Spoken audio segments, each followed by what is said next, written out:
ప్రజా సంఘాల ఉమ్మడి వేదిక ఆధ్వర్యంలో జరుగుతున్నటువంటి ఈ సభకు విచ్చేసిన, క్షమించాలి పదం వాడుతున్నా కానీ తప్పలేదు నాకు, మెంటల్ మేధావులకు, ఈ మెంటల్ మేధావులు వినేటువంటి మాటలు వింటందుకు వచ్చినటువంటి మెంటల్ ఆడియన్స్ కు దండం పెట్టి మాట్లాడదలుచుకున్నాం. క్షమించాలని చెప్పి నేను మొదలే మెంటల్ గానే లేక కదా, అది ఆల్రెడీ మేము మెంటల్ గానే లిస్ట్ లో నేను మా రవెన్న ఆల్రెడీ పోయినాము.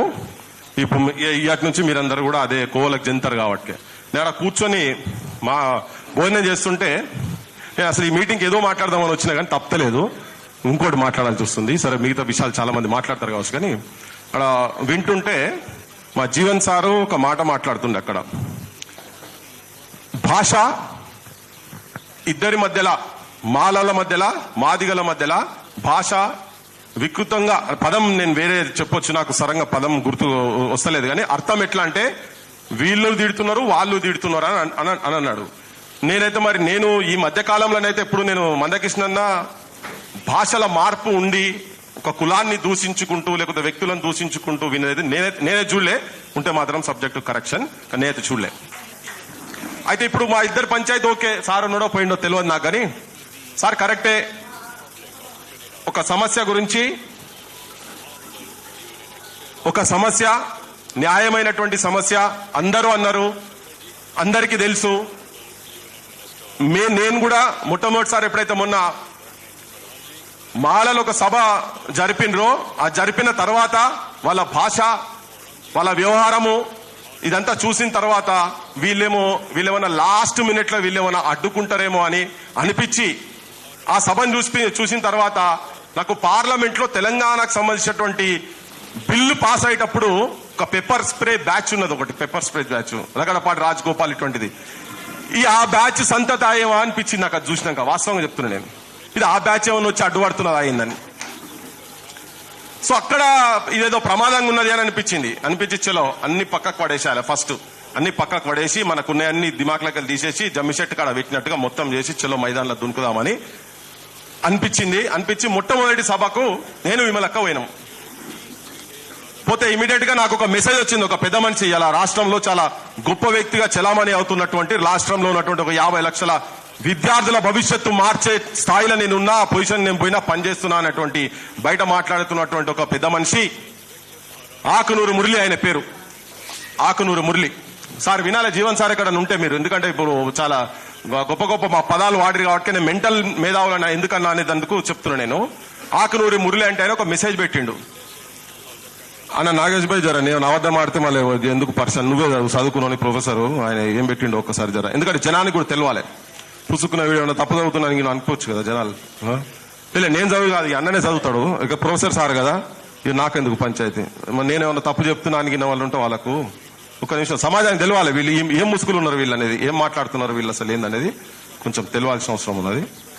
ఒక్క సెకండ్ అన్న, ఈ మెసేజ్ ఒక్కసారి చదువు, గి మెసేజ్ చదువు అన్న జర ప్లీజ్, ఈ మెసేజ్ చదువు.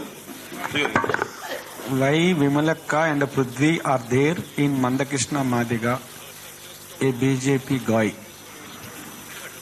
It is fine to support the cause of categorization, but working with Mandakrishna, who is opportunistic, and supporting Manuvadis is questionable. May I request Prithvi to respond, please.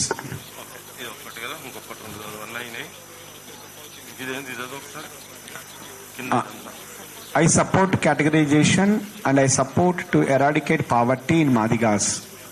For that matter, from all castes, but Mandakrishna hate Ambedkar, hate other castes, promoted MRPS, which started collecting money by force from doctors and contractors, educational institutions and business people, which polluted the local society, and BCs and OCs started hating SCs because of his actions. Now he became hardcore BJP guy, which is the root cause of the casteism, and want to bring back Manusmriti.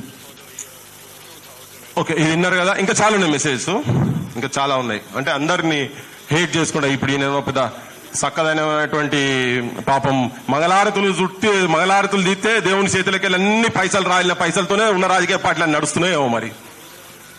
Jesus దగ్గర పోయి దండం పెట్టంగానే అన్ని డాలర్లు వేసిండా, లేకుంటే మసీదులో పోయి నమాజ్ అవుతే వచ్చిన పైసలతోని ఇవాళ ప్రభుత్వాలు మొత్తం అన్ని రాజకీయ పార్టీల ప్రభుత్వాలని ఎట్లకెళ్ళి వచ్చినాయి, ఎట్లా వాళ్ళు గవర్నమెంట్లకు ఎట్లా వచ్చిండ్రు. ఒక సామాజిక అంశాన్ని పట్టుకొని ఒక నిజమైన న్యాయబద్ధ అంశం అని చెప్పని ఇంతమంది మాట్లాడుకుంటా జనం మొత్తం గత 30 సంవత్సరాలకెళ్ళి దీని సైడ్ సంఘీభావం మూవ్మెంట్ లో పార్టిసిపేట్ చేస్తున్నటువంటి ఒక అంశాన్ని తీసుకుపోయేటందుకు జనం దగ్గర నుంచి సహకారం తీసుకొని కొట్లాడుతున్న వాళ్ళేని జనాన్ని దోపిడీ చేసేందుకు అధికారంలోకి వచ్చేటందుకు ఇలా కాంట్రాక్టర్లు రాజకీయ నాయకులు కాలేదా, కాంట్రాక్టర్లు ఎమ్మెల్యేలు కాలేదా, కాంట్రాక్టర్లు మంత్రులు కాలేదా, లిక్కర్ మాఫియాలు కాలేదా, ల్యాండ్ మాఫియాలు కాలేదా, శాండ్ మాఫియాలు కాలేదా. నువ్వు ఓన్ దగ్గర పనిచేస్తున్నావు, ఆకునూరు మురళి నువ్వు ఓన్ దగ్గర పనిచేస్తున్నావు. ఇది చర్చ జరిగింది. అసలు ఇదేంటంటే వీళ్ళు మాస్కులు వేసుకున్నారు, బయటికి ఇట్లా మాట్లాడుతుండ్రు. ఇంకొక మెసేజ్లు ఉంటది, క్యాస్టిస్ట్ అని మాట్లాడతాడు. ఆయననే కుల సంఘాల మీటింగ్లకు పోతాడు. నేనే దించిన కుల సంఘాల మీటింగ్ల మాల కుల సంఘాల మీటింగ్లకు నేను పోయి దించిన ఆయనను. ఒక 3-4 సందర్భాలలో నేను దించిన. ఆయన అంటాడు మీరు క్యాస్టిస్ట్ లో ఉంటాడు. నేనే తక్కువైనా, నా కులపుల మీటింగ్ నేనే తక్కువైనా, అందుకే నా కులం ఏదో తెలియక నిన్న ఒక పెద్ద మనిషి ఈయన మున్నూరు కాపు కాబట్టినే బండి సంజయ్ దగ్గర పోయి గెలిపించిందని పెట్టిండు ఒక పెద్ద మనిషి.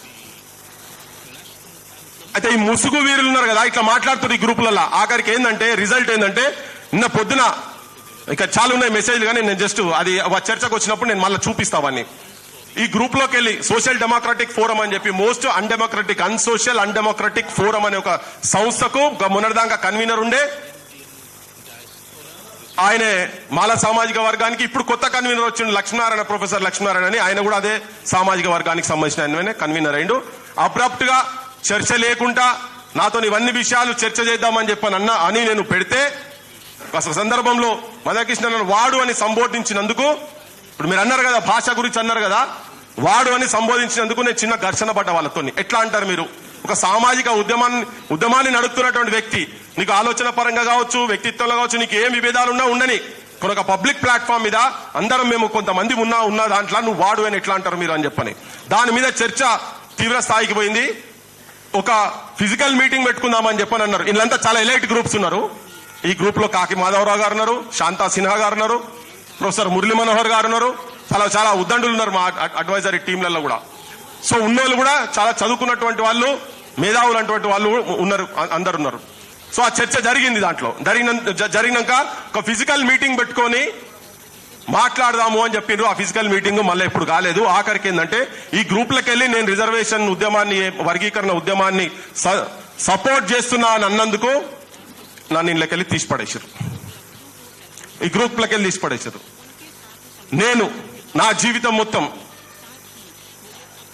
నాకు మీసాలు మొలిసిన కాడికెళ్ళో అప్పటి నుంచి మొదలు పెడితే ఇయ్యాలటి వరకు విభిన్న సామాజిక ఉద్యమాలలో తిరుక్కుంటా ఒక బ్యాక్వర్డ్ క్లాస్ కమ్యూనిటీకి వెళ్ళి వచ్చి ఒక రాజకీయ నేపథ్యం ఉన్నటువంటి కుటుంబం. మరి ఆయన సర్పంచ్ ఉండే, సమితి ప్రెసిడెంట్ ఉండే, ఎమ్మెల్యే ఉండే, మంత్రి ఉండే.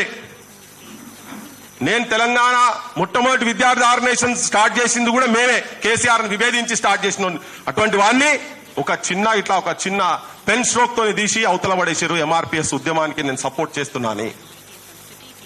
అదేవిధంగా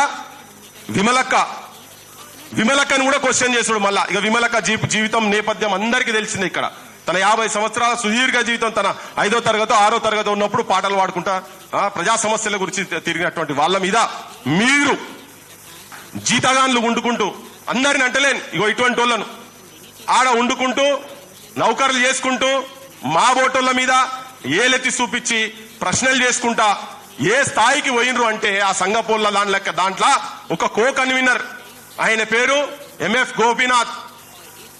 గోపీనాథ్ అంటే ఆయనే. మా అన్న చెప్పలే ఇంతకు ముందు పేరు ఎంఎఫ్ గోపీనాథ్. సమాజంలో నేను చాలా గొప్పోని, నేను పెద్ద డాక్టర్ను, అంతర్జాతీయ స్థాయి డాక్టర్ను అని పోజులు కొట్టుకుంటున్నటువంటి ఒక పెద్ద మనిషి కావచ్చు. ఆయన డాక్టర్ అయితే కావచ్చు, కానీ వేరే రోగంతో సఫర్ అవుతుంది ఆఖరికి చెప్తా. కానీ సో ఆయనే ఏం చెప్తాడంటే, నేను ఒక ఆ మీటింగ్ అయిన తర్వాత వీళ్ళు ఇట్లా విరుచుకుపడుతున్నారు ఏందని చెప్పి ఒక మేధావుల తరఫుకెళ్ళి, ఎందుకంటే ఇది ఆఖరి క్షణాలలో ఉన్నది ఉద్యమం, ఇప్పుడు ఇది ఆగొద్దు, డిమోరల్ అవుతారు, క్యాడర్ డిమోరల్ అవుతారు, మందకృష్ణను వ్యక్తిగతంగా టార్గెట్ చేసి మూవ్మెంట్ నాశనం చేసే ప్రయత్నం చేస్తున్నారు. దీన్ని ఎక్కడో దగ్గర సమాజం మొత్తం వీళ్ళు వెంబడున్నది, ఈ కాస్కు వెంబడున్నది అంటే కనీసం మాదిగ సెక్షన్ మొత్తం అన్నా మాకు అన్యాయం జరుగుతున్నది, మా నోటికాడి భూవను తీసుకోబోతున్న అందరి అభిప్రాయం ఉన్నా పోరాడే శక్తి మా దగ్గర ఉన్నదో లేదో అనే ఒక డౌట్స్ ఉన్నప్పుడు అందరం సమాజం మొత్తం కూడా మేము మీ వెంబడి ఉంటామనే మెసేజ్ ఇచ్చేటందుకు ఒక మీటింగ్ ప్లాన్ చేద్దామని చెప్పి నేను మా సమాజంలో అన్ని రంగాలల్లో అది కుల సంఘాలు కావచ్చు, ఆది నుంచి వస్తున్నటువంటి కళారూపాలు కావచ్చు, కళలకు సంబంధించినటువంటి వ్యక్తులు వాటిని కాపాడుకునేటువంటి మూవ్మెంట్లలో ఉన్నటువంటి వాళ్ళు కావచ్చు, తెలంగాణకు సంబంధించినటువంటి వాళ్ళు కావచ్చు, తెలంగాణ ఉద్యమానికి పురుడు పోసి స్టాటిస్టిక్స్ ఇచ్చినటువంటి పిఎల్ విశ్వేశ్వరరావు, సింహాద్రి సార్ ఇటువంటి వాళ్ళందరినీ కూర్చోబెట్టి మీటింగ్ పెడదామని. నేను ఇవన్నీ డీటెయిల్స్ ఎందుకు చెప్తున్నా అంటే మీకు కూడా తెలిసి ఉండాలి, జనం కూడా తెలిసి ఉండాలి. అటువంటి వాళ్ళందరినీ కొంతమందిని పిలిచి మాట్లాడి ఈవెన్ జ్యుడిషియరీకి సంబంధించినటువంటి ఇలా నేను ఆ రోజు వేదిక మీద చెప్పిన, ఇప్పుడు చెప్తున్నా, 24 క్యారెట్ గోల్డ్ జడ్జు అని మనం గొప్పగా చెప్పుకోవాల్సిన వ్యక్తి బీసీ సామాజిక వర్గాలలో ఉన్నటువంటి ఒక చంద్రకుమార్ సార్ని కూడా పిలిచినాం. సార్ చెప్పండి మరి జడ్జిమెంట్లలో ఏమున్నది, మీది న్యాయబద్ధమైన డిమాండ్ అయినా కాదా అని చెప్పని వచ్చి వాళ్ళందరూ వచ్చిండ్రు. జయదీర్ తిరుమలరావు గారు, ప్రొఫెసర్ జయదీర్ తిరుమలరావు గారు, ప్రొఫెసర్ పిఎల్ విశ్వేశ్వరరావు గారు, ప్రొఫెసర్ మురళీ మనోహర్ గారు, ప్రొఫెసర్ తిరుమలి గారు, తర్వాత మన జస్టిస్ చంద్రకుమార్ సార్, ఇంకా కొంతమంది నరేందర్ గౌడ్ గారు, ప్రొఫెసర్ వారు కూడా వచ్చిండ్రు. అందరు వచ్చిండ్రు, కూర్చున్నారు, మాట్లాడిన క్రమంలో వాళ్ళు ఎందుకు కావాలి ఏంటిది ఎవరు కూడా పంచాయతీ పెట్టుకోమని చెప్పలే. వాళ్ళు ఎవరు పంచాయతీ పెట్టుకోమని చెప్పలేదు, ద్వేషించలేదు, దూషించలేదు, ఏం చెప్పలేదు. కొన్ని స్టాటిస్టిక్స్ చెప్పిండ్రు, గణాంకాలు లెక్కలు చెప్పిండ్రు, అన్ని చెప్పిండ్రు. ఎందుకు మేము వర్గీకరణకు ఎందుకు సపోర్ట్ చేస్తున్నామని ఒక వేదిక మీదకి వచ్చి మేము మొదటిసారి మాట్లాడుతున్నాం అన్ని వివరాలన్నీ విప్పి చెప్పిండ్రు, కన్విన్సింగ్ గా చెప్పిండ్రు. ఇది భరించలేక అది అయిన తర్వాత తీసేసిన ఒకటైతే మమ్మల్ని ఏమంటారు అంటే ఆ వేదిక గురించి మాట్లాడిన వాళ్ళను, వేదిక మీద మాట్లాడిన వాళ్ళందరినీ మేమట మెంటల్ మేధావులమట. వర్గీకరణకు సపోర్ట్ చేసిన వాళ్ళు ఎవరైనా వాళ్ళ దృష్టిలో మెంటల్ మేధావులు, ఇదే పదం వాడి కాబట్టి క్షమించాలని చెప్పిన. అందుకనే వేదిక మీద ఉన్న వాళ్ళకు ఇది నా పదం కాదు. గోపీనాథ్ నేను వ్యక్తిగా చూస్తున్నా అంటే ఇప్పటివరకు వ్యక్తిని చూస్తున్నావచ్చు, కానీ మాల సంఘం కెళ్ళి మాట్లాడుతుంటే మాత్రం మాకు ఆబ్జెక్షన్. ఎందుకంటే మాల సంఘాల మీటింగ్లలో కానీ పోతుంటాడు కాబట్టినే. ఇంకోటి, ఇక్కడ మేము ఆ రోజు ఇక్కడ మాట్లాడిన మీటింగ్ సందర్భంగా మా విఠల్ ఏం చేసిండు, సామాజిక స్మగ్లర్లు, సామాజిక మాఫియా ఎవరెవరైతే ఈ వర్గీకరణ వ్యతిరేకిస్తున్నారో అన్నాడు. కులం పేరు ఎక్కడ దిగలే, కులం పేరు ఎక్కడ ప్రస్తావన జరగలే. ఆ చర్చలో జరిగినప్పుడు బీసీలలో కూడా దాదాపు 70కి పైన కులాలలో కనీసం వార్డు మెంబర్లు కూడా కానటువంటి కులాలు ఉన్నాయి. వాళ్లకు న్యాయం జరగాలి, వాళ్ళని కూడా భాగస్వామ్యం చేయాల్సిన అవసరం ఉందని చెప్పి మాట్లాడిన మా మీటింగ్ లో. అయినా గానీ అంటే మా వైఖరి క్లియర్ ఉన్నది. ఇక్కడ మీ దాంట్లో 3-4 కులాలే మీ వాటాలు తీసుకుంటున్నాయి కానీ మాట్లాడేది వాళ్ళు. మేము క్లియర్ ఉన్నాం, ఎవరన్నా రాండ్రి, ఎవరన్నా తీసుకోండి, మాకు న్యాయం అందరికీ జరగాలనే ఉద్దేశంతో మేము మాట్లాడతాం. ఆ విఠల్ ఆ ప్రోగ్రామ్ లో ఆ మాట మాట్లాడినందుకు నాది విఠల్ ఇద్దరిది బొమ్మ వేసి మాలోళ్లను మాఫియా అన్నారు, మాలోళ్లను సామాజిక స్మగ్లర్లు అన్నారని చెప్పని పెట్టేసి విపరీతమైన ట్రోల్స్, బూతులు, ఇక మామూలుగా కాదు. కేసు ఫైల్ చేసిరు కదా, ఇవాళ పొద్దుగాల కేసు ఫైల్ చేసిరట. సరే, అవన్నీ నేను ఆల్రెడీ చెప్పిన. నేను అయితే మేము ఎక్కడ కుల ప్రస్తావన తీయలే, ఇప్పటి కూడా తీయలేదు. కాకపోతే వాళ్ళు మాల కులం అని పెట్టిండ్రు. ఇక్కడ మళ్ళా ప్రెస్ మీట్ పెట్టి కూడా మాల కులం అనే సంబోధించిండ్రు. అయితే వీళ్ళందరూ ఒకటే కనుక చెప్తున్నా. ఇప్పుడు ఈయన ఆ మీటింగ్లకు ఈయన గతంలో పార్టిసిపేట్ చేసింది కాబట్టినే ఆయన అదే మాట అనుకుంటే ఏం మాట్లాడతారంటే మేమంట వ్యభిచారులమంట, ఇంటలెక్చువల్ వ్యభిచారులమంట, మేము ఇంటలెక్చువల్ ప్రాస్టిట్యూట్స్, బ్రోకర్స్. ఈ పదాలు వాడిండ్రు. ఇది సభ్య సమాజము యాక్సెప్ట్ చేసే పదాలేనా ఇవి? నువ్వు ఒక మాల సంఘంకి వెళ్ళి నువ్వు మొత్తం ప్రతినిధిలో కాదో నాకు ఎరకలే, కానీ నువ్వు ప్రతినిధి లేక మాట్లాడుతున్నారు కదా మీరు వ్యతిరేకించటోళ్ళను. మీ దగ్గర ఏమైనా సబ్జెక్ట్ ఉంటే మా వాళ్ళు తయారున్నారు వచ్చి మాట్లాడేందుకు ఏ వేదికల మీదైనా ఏమైనా కానీ. బ్లాక్ మెయిలర్స్ అంట ఈ పదాలు వాడుకుంటా. సార్ మరి జీవన్ సార్ దీని గురించి ఏం చెప్తారో చెప్పాలి. మరి మమ్మల్ని ఎందుకు అన్నాడు, మేమేం చేసినాం, మేము ఎక్కడ మాట్లాడినామా? ఇప్పుడు మీరు అంటున్నారు ఇక్కడ అక్కడ అని అంటున్నారు కదా, రేపు పొద్దుగాల ఇప్పుడు మీరు కూడా అంతే, మీరు కూడా సేమ్. ఎందుకంటే ఈ డిమాండ్ కు సపోర్ట్ చేస్తారు కాబట్టి జీవన్ సార్ను కూడా ప్రాస్టిట్యూట్ అన్నట్టే. వేదిక మీద ఉన్న అందరం అదే కథకు వస్తాం, మీరందరూ కూడా అదే కథకు వస్తారు. అరే ఎంత బరి తెగించి విచ్చలవిడిగా అంటే ఈ కమిషన్ మొత్తం ఫస్ట్ లోతూర్ కమిషన్ చైర్మన్ కూడా నువ్వు ప్రాస్టిట్యూట్ అంటావు, అంతే కదా. ఉషా మెహ్రా గారు ఇచ్చేటువంటి రిపోర్టు దీనికి సపోర్ట్ చేసుకుంటూ ఇచ్చింది కాబట్టి వాళ్ళు ప్రాస్టిట్యూట్సే నీకు. సుప్రీంకోర్టు జడ్జిలు మొత్తం 7 బెంచ్ జడ్జెస్ మొత్తం అందరు జడ్జిమెంట్ ఇస్తే అందరు ప్రతి ఒక్క జడ్జిల కన్నా మీకు ఎక్కువ తెలివి ఉన్నది, మీకు అందరికన్నా ఎక్కువ రాజ్యాంగం మీద మీకు అవగాహన ఉన్నది. ఆకునూరి మురళి అండ్ బ్యాచ్, నేను ఆ బ్యాచ్ లో కలపదలుచుకుని, ఎందుకంటే బ్యాచ్ ఎంఎఫ్ గోపీనాథ్ వీళ్ళంతా మీకు అంతకన్నా గొప్పలు కాబట్టి చీఫ్ జస్టిస్ ఆఫ్ ఇండియా ఆయన కూడా మీకు ప్రాస్టిట్యూటా? వాళ్ళందరి జడ్జిమెంట్లు వచ్చిన తర్వాతనే మేమందరం మాట్లాడుతున్నాం ఇక్కడ, వాటి ఆధారాలను పట్టుకుని మాట్లాడుతున్నాం. వాళ్ళు కాదు, అన్ని రాజకీయ పార్టీల మేనిఫెస్టోలల్లా వర్గీకరణకు సమర్థించుకుంటా మేము వచ్చినాక, ప్రభుత్వాలకు వచ్చినాక మేము అమలు చేస్తున్నాం అన్నారు. అంటే ఇప్పుడు నువ్వు ఎంతమందిని ప్రాస్టిట్యూట్స్ అంటున్నావు నువ్వు?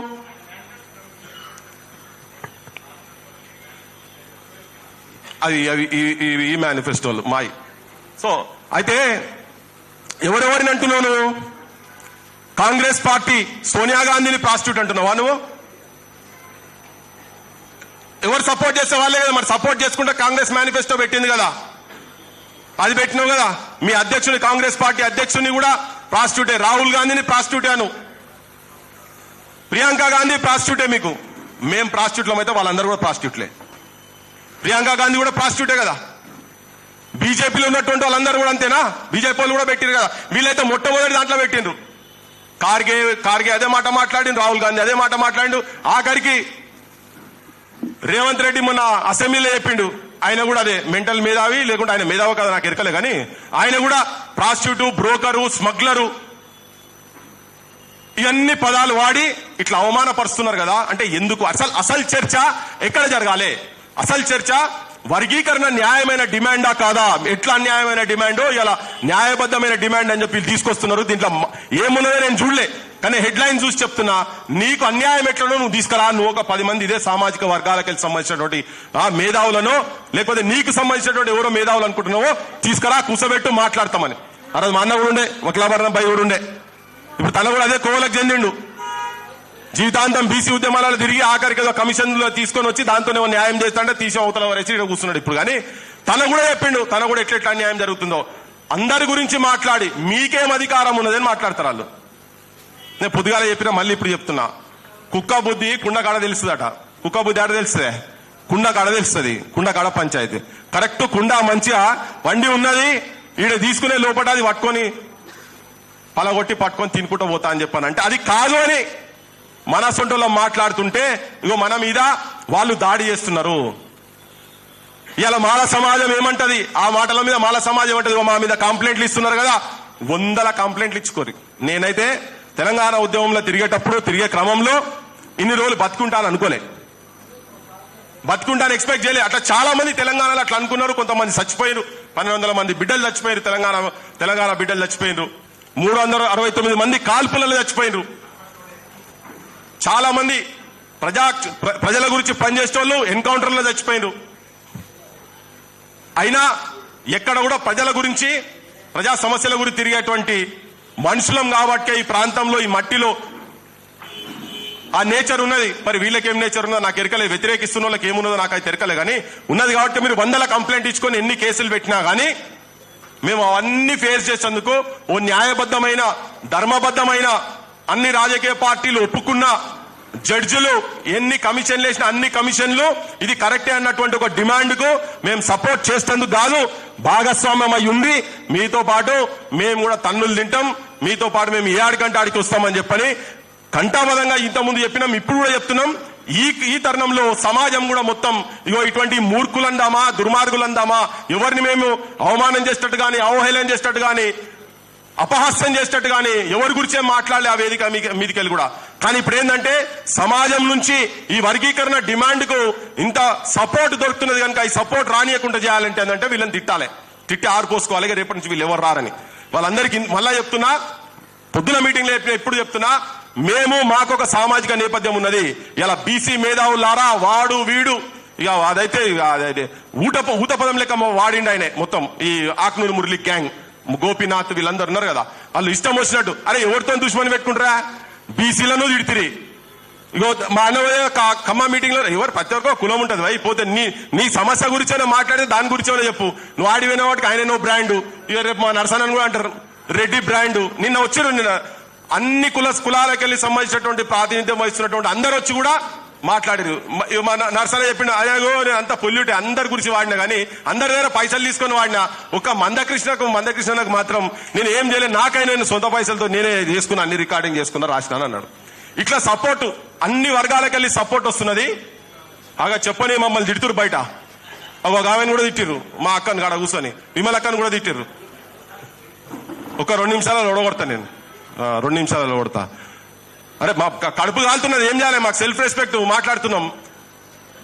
రేపు సమాజం మొత్తం ముందు రావాలి. నువ్వు ముస్లింలను తిడతావు, ఆడోళ్ళని తిడతావు, బీసీలను తిడతావు, అన్ని కులాలు ఓసీలను తిడతావు, మాదిగోళ్ళని తిడతారు. అరే ఎవరిని పట్టుకొని పోతారు భయ్, నాకు అర్థమైతలేదు. ఇంకా మేమందరం మిమ్మల్ని వెలేసే స్థాయికి తీసుకురాకండి, జాగ్రత్త, తస్మాత్ జాగ్రత్త అని చెప్పదలుచుకున్నాం. మీరు నిజంగానే అదే సంఘాలకు మాల సంఘాలకు కనుక ప్రాతినిధ్యం వహిస్తే మీరు చెప్పండి బహిరంగంగా, మీరు వాళ్ళని బహిష్కరిస్తారా, మీ కులాలకెళ్ళి బహిష్కరిస్తారా చెప్పండి. ఇట్లా మాట్లాడటంలో ఇటువంటి చేసేటోళ్ళని వాళ్ళు బహిష్కరిస్తారా చెప్పండి. లేకపోతే మాకు మందబలం ఉన్నది, మాకు కుల నేపథ్యాలు ఉన్నాయి, రేపు మాది కూడా కదులుతుంది. అవసరమైతే ఇళ్ల కాడి తీసుకొస్తామా, ఇళ్ల ముంగడ సదర్లు చేస్తామా, డోల్ దెబ్బ కొడతామా, మోకు దెబ్బ కొడతామా చూడురు మరి బిడ్డ.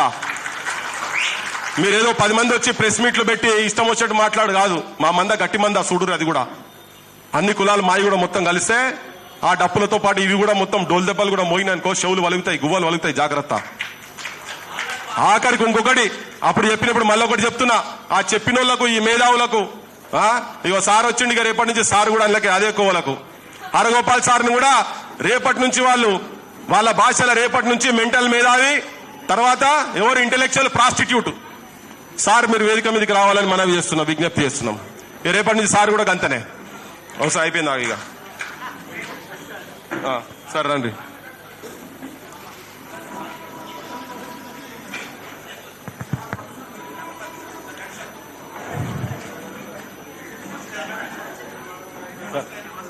అందుకే జీవన్ కుమార్ సారు మొదలు చెప్పిన దాన్ని బట్టి నేను అది మాట్లాడాల్సి వచ్చింది. బరాబర్ ఇప్పుడు మరి వాళ్ళు మాట్లాడుతున్నారు కదా, అందరినీ సమానంగా చూసుడు కాదు. ఇప్పుడు వాళ్ళు మేము ఏమనక ముందే ఇన్ని పదాలు ఇన్ని మాట్లాడారు కదా. సో దాని గురించి కూడా రేపటి నుంచి ఈ మేధావులు ఏం రాస్తారో, ఇది న్యాయమైన డిమాండా కాదా అనేది కూడా అందరం ముక్త కంఠం అన్ని వర్గాలను కించపరిచినట్టుగా వాళ్ళు మాట్లాడుతున్నారు. కాబట్టినే వాళ్ళందరూ ముక్తకంఠంగా వాళ్ళందరినీ ఎండదీయాల్సిన అవసరం ఉన్నది, రాష్ట్రాలు రాయాలి, పార్టీలు వాడాల్సిన అవసరం ఉన్నదని చెప్పి మేము కూడా బలవంతులమే మీకు చెప్తున్నాము. దయచేసి ధర్మం ఎక్కడ ఉన్నదో అటు సైడ్ బలంగానే ఉంటది. మీరు జర మాట్లాడే ముందు ఈ మెంటల్ గింటల్ అంటే మామూలుగా కనుక తరకా తిరిగి దౌడ పెడితే నీకు డెంటల్ ప్రాబ్లం వస్తుంది, అయితే నువ్వు మెంటల్ అవుతావు. చూసి బిడ్డ ఒకటే ఆఖరికి పెట్టేసే ముందు ఆపే ముందు నేను చెప్తున్నా, పొద్దున చెప్పినా, మళ్ళీ ఇప్పుడు చెప్తున్నా. ఈ గోపీనాథ్ అంటే ఆయన పెద్ద డాక్టర్ అనుకుంటున్నది, ఆయన ఎంబడున్నటువంటి ఈ సైన్యం ఉన్నది కదా, వాళ్ళకు రోగం ఉన్నది అని చెప్పిన పొద్దుగాల. వాళ్ళకు రోగం ఉన్నది, జరాగురు బై సాబ్, వాళ్ళకు రోగం ఉన్నది. దాని ఇంగ్లీష్లో ఏమంటారంటే constipation of thought. He suffering from a disease called constipation of thought and diarrhoea of speech అంట. అంటే ఏంటిది, మెదడుకు మలబద్ధకం వచ్చిందట, నోటికి విరోచనాలు వచ్చినాయట. మెదడుకు మలబద్ధకం, నోటికి విరోచనాలు వచ్చిన వాళ్ళు అన్ని ఇటువంటి చేస్తారు కనుక జరగదు. ఎక్కడన్నా ప్రపంచంలో ఎక్కడన్నా ఉంటే దయచేసి అది మీరు ట్రీట్మెంట్ చేయించుకోరని చెప్పి ముగిస్తున్నా. Thank you.